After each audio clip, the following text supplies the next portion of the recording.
Welcome to the Dr. Bergson's Best Health radio show. Today, what I want to do is unmask masks. First of all, I just want to say that just knowing it's sunny and really beautiful outside here in Austin, Texas makes me happy, and you got to find happy wherever you can. You know, I don't know when Americans started seeing each other as enemies, but it's really come to play in the issue of masks. But just a little light note before we get into the heavier notes. Sounds like we're talking about fine wine, but we are not. We are talking about whining, though. Well, some nudist colonies are taking off clothes and yet putting on masks. There was one of the most famous nudist colonies in Florida, has several different businesses in it. They were sorry to say that the Butt Hut remained closed, but the Bare Buns Cafe allowed limited seating with social distancing, with people with clothes off and masks on. You can't pay for material like this. Now, all Americans have the right for free speech, and I would never stand in the way of that. And I believe that one of the things that makes our country great is that we have so many freedoms. But I do think that what's going on with masks needs to be unmasked. If you take a look, for example, at Ohio, where we had an unbelievable doctor named Amy Atkin, who was really one of the people who helped Ohio close down very early and keep everybody safe. And when she came out, she's one of the major health officials of the state and recommended that people wear masks. She is Jewish, and people started doing anti-Semitic slurs. People showed up on her lawn with guns. People looked at her as the enemy. When the former chief health officer in Orange County in California, Nicole Quick, and the emphasis is on former, when she was trying to require people to wear masks outside their home and to try and keep 6 feet apart, what happened is that her life was threatened. Not only was her life was threatened several times. So the county sheriff said his department wouldn't enforce the mask rule because they didn't want to see Americans versus Americans. They were quick to require heightened security toward her and, for example, in Ohio, the doctors. But death threats for somebody recommending masks. So we're going to talk about why the heck you would want a mask, why the 254 studies that have taken a look at do masks work, and they all found out that masks do work, and none of the studies have been able to find that masks don't work. What we're really trying to do is protect everybody. What is wrong with us Americans that we don't want to get on the protection of everybody? The countries that really went ahead and started to wear masks and social distance and have action as much as they could right early on, even though they had larger populations, had much less fatalities. So let's take a look at why we even have masks, and let's talk a little bit about why it's about. It's basically to protect, if you have any viral shedding, other people. Also an element of protecting yourself. There's the N95 that protects the most. It gets 95% of the viruses away. The N73 gets 75% of the viruses away. And then your own home mask gets about 60-some% of the viruses away. And if you're going to be in an airplane or a closed-in area for a sustained period of time, like a political rally, if you have only your own mask, because it's hard to get the other masks at this point. I know that they're selling some from China that I'm not sure that that we can trust at the moment, but I'm not saying, I'm all for having global connectivity, not blame. So they're hard to get the really best masks. So if you have to be in an airplane, like I'm going to have to lecture in September quite a bit, I'm going to wear 3 masks on top of each other inside the plane, an airport. And I also have a shield around myself because the virologist from NBC that in a very sophisticated and knowledgeable way went flying during this last few weeks, ended up in a hospital on a ventilator. So the whole idea is that there is shedding a virus when you don't know it. And it could be in 2 different periods.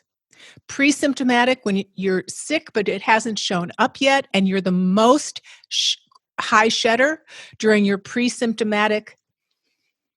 So you have the virus, but you don't know it yet. You didn't get the symptoms yet. You're pre-symptomatic, but you are shedding more virus than in any other time when you're ill. But the real big issue is asymptomatic carriers. In fact, all of the science now feels, and the studies look at anywhere from 30 to 45%, if not even more, cases of COVID, of this big nightmare that we're all living in together as a planet. Started out in February and it's crossed the world in 4 months with incredible speed. A lot of it is due to asymptomatic carriers. There's no debate about this, and the World Health Organization put a snafu in it, but let me just give you a little bit of a summary. One of the most important papers that took a look at how you can have this infection and not know you have it, but be infecting others, and that's a big way that this travels around the world. And this is really a unique aspect of this virus, that it could be anywhere from having no symptoms to death. There's this spectrum of uniqueness about COVID-19. So an article came out in the Annals of Internal Medicine, June 3rd. It was really very pivotal. It came out of Scripps Research Translational Institute. And it was really quite extraordinary because what they did was they took a look at 16 different clusters of what's going on with transmission of COVID virus. They took a look at cases that were seeing that COVID was spread and how it could be traced back to people who didn't have symptoms. And they concluded from the 16 different clusters that people, about 30% of cases get asymptomatically spread, or 40 to 45% get asymptomatically spread, depending on the analysis of the clusters that you read. Asymptomatic and pre-symptomatic transmission are silent, and they infect you silently. So the range of what can happen is from no symptoms, but you've got it, to death, which makes COVID very unique. The biggest issue is that the levels of the virus found in people with no symptoms is very similar to the levels of the virus found in people without symptoms. So you might think to yourself, well, if I'm not having symptoms, I might have a little less virus, so I'm probably not very contagious. That's one of the bugaboos of COVID. Turns out that if you have symptoms or don't have symptoms, you have about the same amount of virus inside your body. And the worst, most disarming of this all is that some of the asymptomatic people who don't feel anything can still be having very deleterious tissue damage to the point where their own lives are affected. And we know this now by a number of different discrete populations and studies. This started to come out of China in the late February, which is why I was emotionally and spiritually nudged to write my COVID article that I did that became the Townsend letter for the June issue in 2020. But let's take a look at the Diamond Princess, okay? Because cruise ships are like an ideal experiment with a very closed population. You know exactly who's there and at risk, and you can measure everybody and everything. And so this is very different from trying to guesstimate when you're taking a look at the population at large. So cruise ships are like little ideal petri dishes where you can take a deep dive into the statistics on the people. So there were almost 4,000. There were 3,711 people on the Diamond cruise. And at the time of a number of the analyses, like in the Annals of Internal Medicine in June 3rd, there were 700 people on board that were infected, but now I've read that they've even seen that almost 85% of the people are infected, because when you're inside an enclosed space, these viral sheddings go out into little droplets that are projected and can remain in the air for a few hours, and you can walk through that air while somebody else has already left and catch it. So almost 75% of the people on board out of the almost 4,000 have now been, may have been asymptomatic, but they were able to, at that time of writing this article, find 770 people from the Diamond Princess cruise ship that was symptomatic. 331 tested positive,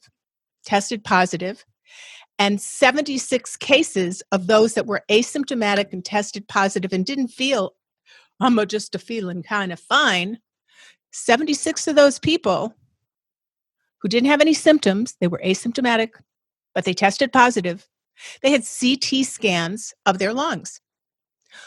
Almost 40, I think it was 39 of those people showed the pathognomonic, or the changes that we know link itself to COVID. That's what pathognomonic means. They saw ground glass opacity and lung damage in almost 40 people who were asymptomatic, didn't feel anything. So you can be an asymptomatic carrier and infect other people. You're shedding just like someone who's symptomatic, and you can also be damaging yourself. That's why masks are really important, because you don't want to shed out to other people. There's a little bit of protection yourself, but we're all in this together. And I don't know why it's American versus American. There were even some protesters who were so upset about being asked by their local health officials to wear masks that they were recorded as saying publicly, if you request that we wear masks, it's like you're putting your knee on our neck, like the George Floyd, I can't breathe because I'm breathing in carbon dioxide, and you're forcing me as an American citizen, and you're taking away my liberties. And they use the analogy of putting the knee on the neck. What the heck? That's ridiculous. What we're trying to do is get out of this pandemic nightmare. So there was a prison where there were over 3,000 inmates in 4 states in a study who all tested positive for the coronavirus, and 96% were asymptomatic. So you don't know who's shedding and who's not shedding, and we're not talking about molting skin. Another small study in South Korea. By the way, if you want to take a look at that study in Annals of Medicine, I've got the article here for you. It's the Prevalence of Asymptomatic SARS-CoV-2 Infection, Annals of Internal Medicine 2020, and it came out in June 3rd. Well, before I go even a little bit so what they were also talking about is that there was a small study in Korea where they had 10 asymptomatic people who showed the same. There was a study in Singapore where they also identified clusters, groups of people who had COVID, who were pre-symptomatic transmitters. There were modeling studies that suggest 40 and even high up to 60% of people who don't have symptoms can be shedding and infecting others and passing this pandemic forward and putting our economy still under stress. A China study came out and said 4 out of 5 people don't even know that they have it. But the big issue was the Annals of Internal Medicine article came out June 3rd. So June 8th, a spokesperson for the Women's World Health Organization came out and said, asymptomatic transmission is rare. Don't worry about it. And within an hour, I read that and I knew it was against all the articles that are being amassed. It was ridiculous. Within an hour, Medscape said, what the heck? Annals of Internal Medicine, June 3rd, published all of these studies, 16 clusters, defining that asymptomatic transmission is almost 50% of the cases of COVID of what we're dealing with. So then the World Health Organization person retracted her statement. But negative statements stay in the minds of people more than positive statements, especially at this heightened emotional time that we have now. And that's the kind of statements that people jump on that are looking to say, asking me to wear a mask is like asking to put your knee on my neck. Anyone living in widespread areas of COVID transmission should wear masks. The World Health Organization, not that spokesperson, says this. Everybody says this. And the countries that have really been successfully fighting this off early on did this, but we didn't do that. And therein lies our problem. So we had lessons from Iceland. They're a city kind of half the size of Seattle. A country half the size of Seattle. They have only 350,000 people, but their last COVID death was back in April. On February 20th, they had no case yet, but they called their emergency department. Apparently, it's such a small country that a lot of people in the upper health management all know each other. And one of the tools they didn't wear masks in Iceland, but they did extensive contact tracing And they were able to find out the very first individual that came into their country that had this, and they could tamp it down in that way. We're way too far gone to be able to use, ideally, contact tracing to bring us down to zero at this moment.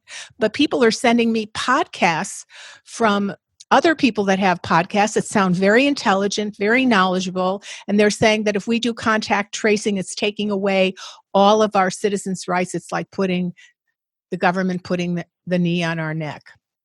But actually, a lot of the countries that got rid of this and no longer have fatalities used it as a really successful tool to keep most of the people safe. We're almost at 120,000 Americans having died tragically.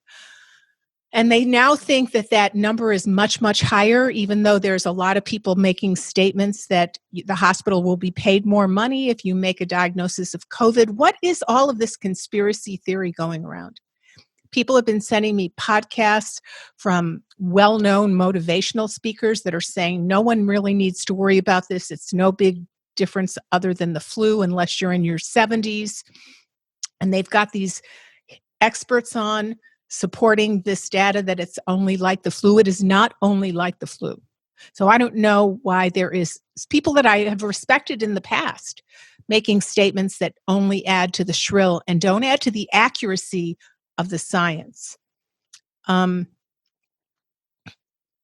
I don't understand all this conspiracy theory, but apparently that's what our country is getting off on. But there's lessons from the cruise ship. We had one town, Paterson, New Jersey. It's just 20 miles to the west of New York City. And it's a largely non-white city, and we know that people of African American and Hispanic and of color descent are more prone to COVID. I bet you it turns out to be some kind of genetic glitch where the spike protein of COVID can more easily bind to the ACE receptors genetically with people with color. But they were able to use contact tracing in Paterson, New Jersey, and really keep in that one little area the incidence of COVID way down. So, when they do things right, they do things right. So why do you want to wear a mask? Well, the nose and the mouth are usually where coronavirus first sets up camp, and it's not that big of an issue unless it goes further south. It can go into the lungs, and then it can just start damaging tissue in the lungs, and then it's also a vasculotropic and endothelial virus, meaning it starts to go into the blood vessels from the lungs, creating micro clots, and then it can travel to the rest of the body. And it particularly loves the lining of the gut, particularly loves kidneys. If people end up in the ICU on a ventilator, they have also got to have a dialysis machine there too. So I only have one kidney, so I'm keeping my guard up. I don't want to have any problems with that. So the mouth and the nose are where it first sets up camp, and they can serve as portals for spreading the virus from your mouth and nose to other people, especially through your saliva. And smaller drops called aerosols are launched when a person speaks or breathes, but we know when you scream or yell or sing, because there have been incidences of a choir where a large percentage of the people singing who even were social distancing ended up getting ill, and some of those people died.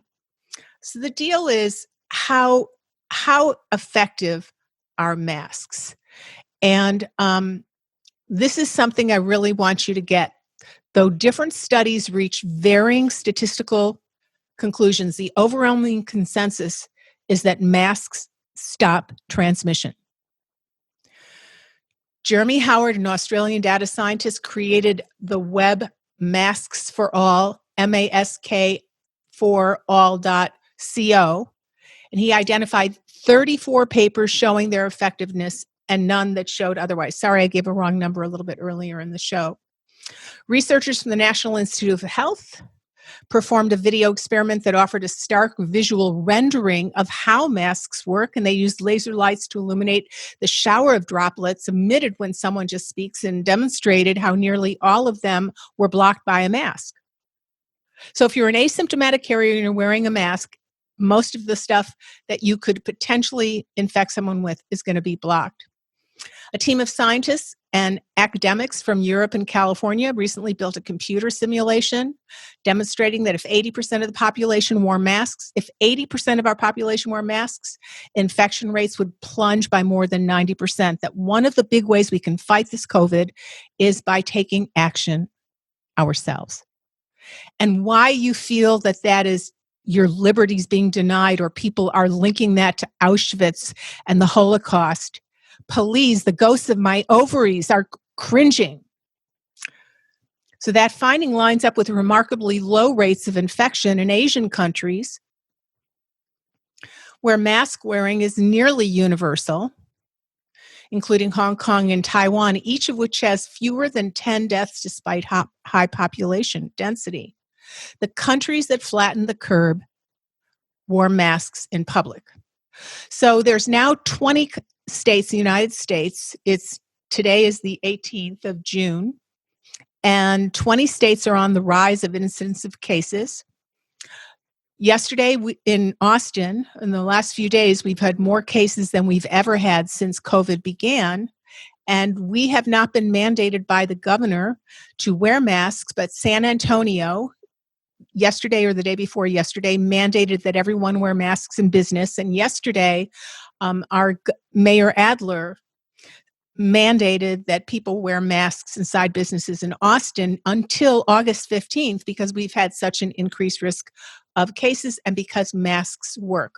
Do they protect you when you're wearing the mask? Not perfectly, but one meta study funded by the World Health Organization that analyzed 64 scientific papers found that masks dropped wearers' risk of infections between 50 and 80%. And while N95 masks, which block 95% of particles, which are 0.3 microns or larger, itty bitty bitty little things, fare the best, surgical and cloth masks are also highly successful. One study found that N95 masks were 99% effective, surgical masks were 75% effective, and a cloth tea towel, just a little towel over your face, was 67% effective. So I'm opting, since I can't get the N95 and I can't get a surgical mask at the moment, I'm wearing some really cool looking multiple masks over each other, plus a face shield, which I ordered on Amazon. Now, we know masks work. We had Governor Cuomo from New York. New York's doing a great job. They were the largest epicenter. They had so many tragic deaths. He did such a wonderful job of reporting on it in a daily basis. A lot of people I love live in New York. I had a Shiva Zoom for one of my friends that died in the middle of all this, not from COVID, in New York. But he said they know that masks work because the frontline medical personnel had a lower incidence of COVID compared to the general population, when they should have had a higher incidence because they have much higher exposure. If masks didn't make a difference, they would have an equal or higher incidence rate of COVID. They had a below incidence rate. Why? Because masks work. I don't understand why masks are so controversial. I think maybe early on in the pandemic, there were mixed signals from health officials that created a lot of confusion. While the Centers for Disease Control and Prevention now recommends that everybody wear a mask outside, initially they said, don't wear a mask outside, because at that time, they really made things, I think, a mess. But at that time, the CDC was worried that the public would hoard medical grade masks that were needed by the frontline healthcare workers, because we have not had easy access to personal protective gear. Health officials also worried that untrained mask wearers would contaminate their masks or mishandle them, thus increasing their risks. So when you wear a mask outside and you come inside, you want to take it off without touching the outside and either spray it with 75% alcohol spray, or I go up to the washing machine and just throw it in the washing machine and wash it on hot, because heat kills the virus. Now, while there is a strong consensus now in favor of masks, except for the people who claim that Dr. Ekman is Jewish, so she shouldn't be giving the state of Ohio recommendations on healthcare. Oh my God, what is in our water? Oh God, there is a lot of toxins in our water. That's probably part of the small brain reactivity, but it's getting me I'm just tired of why people want a knee-jerk reflex to conspiracy theories. So while there is a strong consensus now, the World Health Organization, there's no articles that say that they don't work, at least none that I've seen. Now, maybe there's some I haven't seen. Experts are warning that they're not magical shields, but they're just part of the whole preventative effect. For example, I'm going to do a show on COVID and genes and type A blood. So the thought is that your blood type might have a little bit to do with your vulnerability to COVID. So 23andMe kindly ran a whole bunch of studies on people who had sent in their blood, and they came up with taking a look and saw that there was a much higher risk if you had type A blood and a lower risk if you had type O blood. Well, then now I have type A blood, plus I have one kidney, plus I used to have a lot of lung issues, plus I've had cancer in my past. And I'm an older person. I'm definitely older, beyond 60. So if you know that you're high risk in that way, then you want to live in a mindful manner. But it's true that they're not totally the protection. You still have to be sensible. So when I went out canoeing over Memorial Day weekend, I was the only person in line of about 150 people that had on a mask. And when I went to the canoe, I had alcohol wipes and I cleaned the canoe and cleaned the paddles because I'm just trying to be mindful. I'm not being paranoid. I'm just being mindful. You don't want to be fearful, but you want to be strategic. That's why I wrote that COVID article. I'm taking all those antivirals that I recommended to keep your innate immune system up. So N95 masks are basically being kept for the medical professionals. If you wear your own mask, the best thing is to have a dense weave, such as cotton flannel, or even a pillowcase with a high thread count, or use a double layer, or use several masks over each other. And again, when I need to fly, I'm going to wear several masks over each other and a plastic shield over me, because the virologist from NBC felt that he did everything right, but he didn't protect his eyes. And now there's thought that you can get COVID transmission by the virus getting into your eyes. But why are so many people resistant to wearing masks other than the fact that they're idiots? Okay, sorry, I didn't mean to say that on air. Oh, I did mean to say that on air. Oh, I have confusion. Okay, I'm just going to admit it. I mean to say that on air. Given that we have no history of mask wearing in our present society, it's not surprising that they seem kind of weird to do. But the major reason is to the degree that the pandemic has been politicized. We don't see a lot of our major politicians wearing masks, or early on. We hear about rallies that are coming up in the exact situation that the World Health Organization and the CDC and our health officials like Dr. Fauci are saying would be human petri dishes to pass the virus on. For example, it looks like the Republican convention, which will house 200,000 people in Jacksonville, Florida, in October, I think the time is, they don't have enough rooms for everybody to stay in.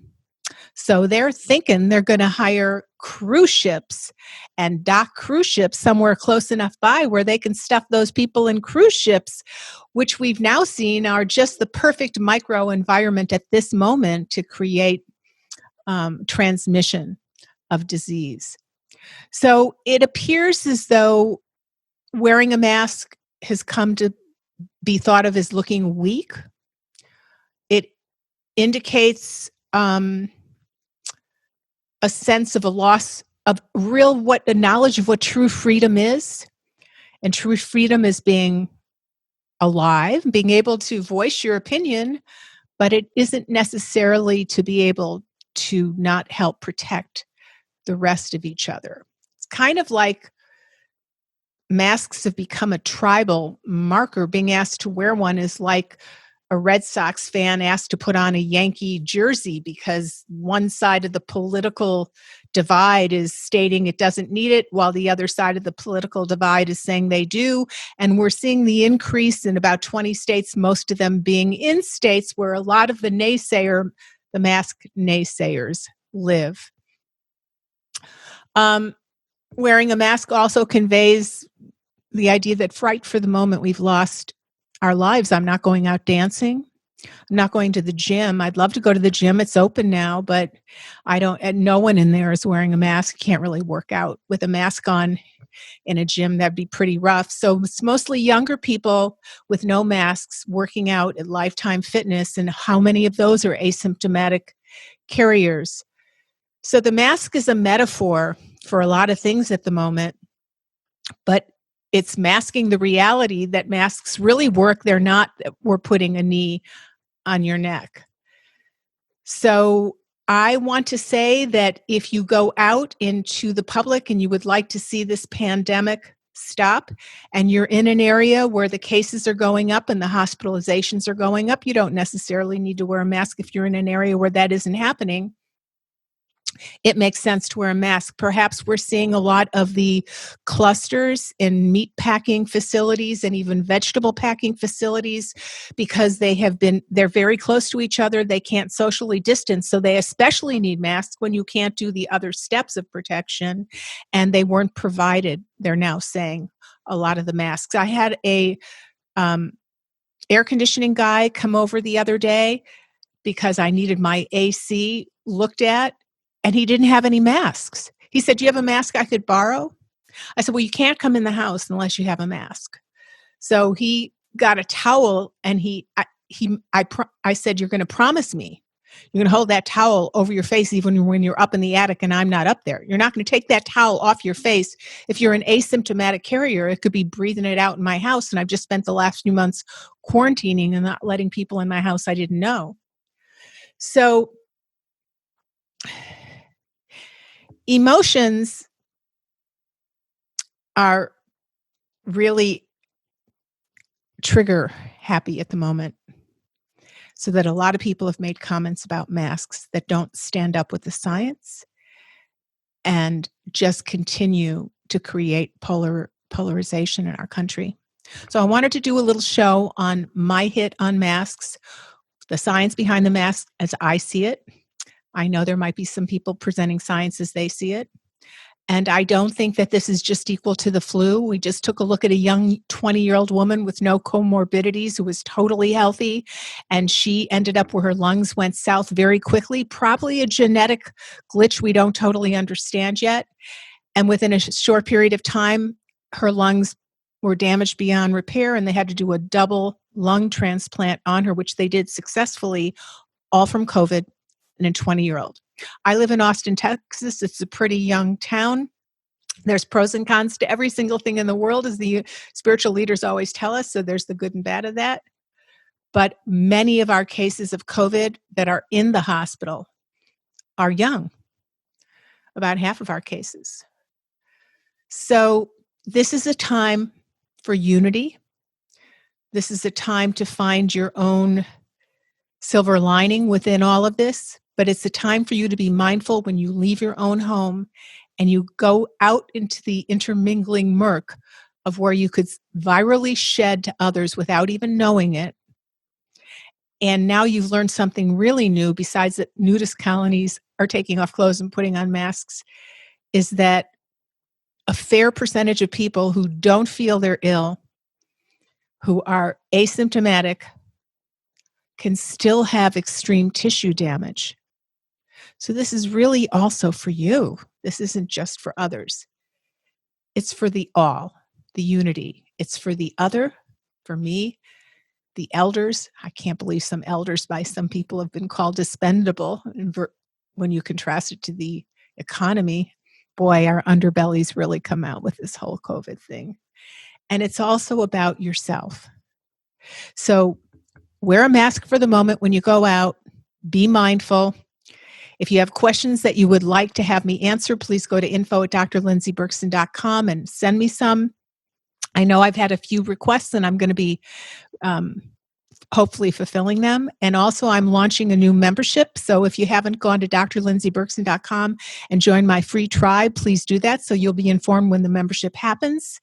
There's lots of cool new stuff coming down the road. And I've decided we had a cul-de-sac happy hour with my neighbors, social distancing, and almost everyone in the cul-de-sac are young, upwardly mobile, young couples. And they all, when we get together, all they want to know is how come I look like I look at my age, the high-risk COVID age. So I think I might also do a show on beauty. Of course, it's body, mind, and spirit, but there's some definitive steps for beauty of the skin and beauty of the of your face and wrinkles and energy and being able to. Wouldn't it be great if you could get older but not get older? If you could have more years under your belt but not truly be aging, if you could be younger longer. So I think I might be giving a little course on that, and you'd know about it if you went to drlindsayberkson.com and signed up for free on the tribe. And if you love information like this, please go to iTunes and leave us a review. At the bottom of each show notes, we have the steps to do a review because it appears like you need to have a Mensa certification to know how to do it on your own, so we help you out. Go forth with new knowledge of these masks and be well, my friends. Please, let's help make this behind us as quickly as we can so that the economy can recover and life could go on. Everything is in cycles. This will not be here forever, but we'd like it to be here shorter than longer, even though we'd like our lives to be longer than shorter. Be well. Bye-bye.